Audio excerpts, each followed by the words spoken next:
Welcome to our first edition of the Love Muizenberg video project. And this morning we are collaborating with the Muizenberg SAPS Community Police Forum. We want to give an understanding of what's happening in the community relating to CPFs. Well, in the future we're going to be looking at a whole range of subjects. But in this edition, this episode, we are going to be chatting with the PR officer of the Community Police Forum, and that is Lorraine Moko, and she'll be giving us some information on just how we as a community can relate to SAPS, can get benefits, and can resolve any issues. So, Lorraine, thank you for joining me in studio. The pleasure is all mine, and thank you so much for having me. Right, let's kick it off with CPF. What is the CPF? People hear this word being bandied around, but what is the Community Police Forum? So the Community Policing Forum is a collaboration between SAPS, South African Police Service, and the community. So basically it's making sure that the community at large is involved in their own safety issues. So it's more like a partnership, a collaboration between SAPS and the community. Definitely, absolutely. It's exactly that. So how does the CPF operate? I mean, we hear of them. Do they just sit somewhere in an office, or are they in the community? Are they residents? Are they appointed? For one, they don't have an office, so they work in collaboration with the police. So when they've got meetings, it's either in the police station itself or in the community. Of lately, it's been in a church hall, and that says something about the relationship that CPF has with the community. Right. So do they meet with SAPS? Do they work closely with SAPS? I know they do inspections. Tell us about that.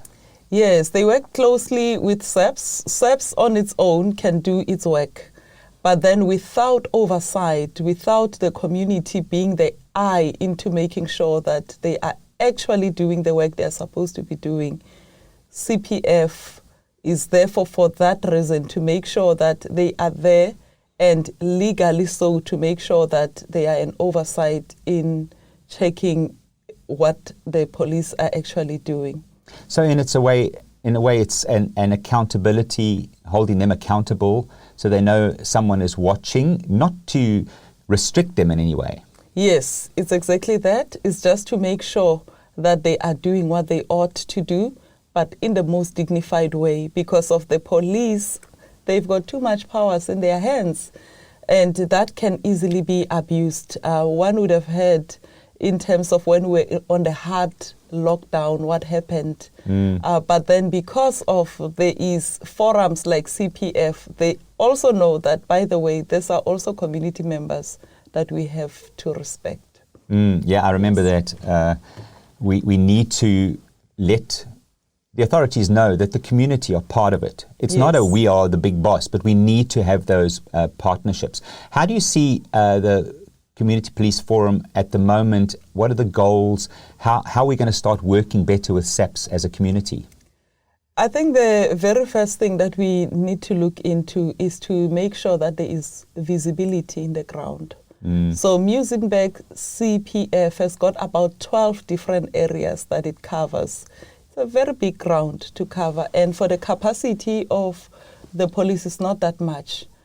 But in terms of policing and making sure that it is safe to be in a community that you are in, it's ensuring that the community is involved as well by ensuring that they are called upon with awareness programs, with making sure that people on the ground know exactly who to talk to as well, knowing who to talk to in SAPS and knowing who to talk to in the CPF.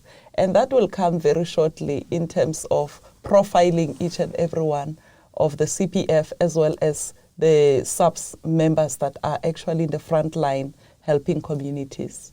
Well, thank you so much for that information. We're going to be doing videos in the future that are going to answer some of the more detailed questions. How do we report things? What can we do if something goes wrong with the relationship? But watch this space. We're going to be doing it on a regular basis. We'll have Lorraine back in studio, and to get a better understanding how we as a community can collaborate. Policing these days is now community policing. We have to work together. So thank you so much for tuning in. We'll have another video in the very near future.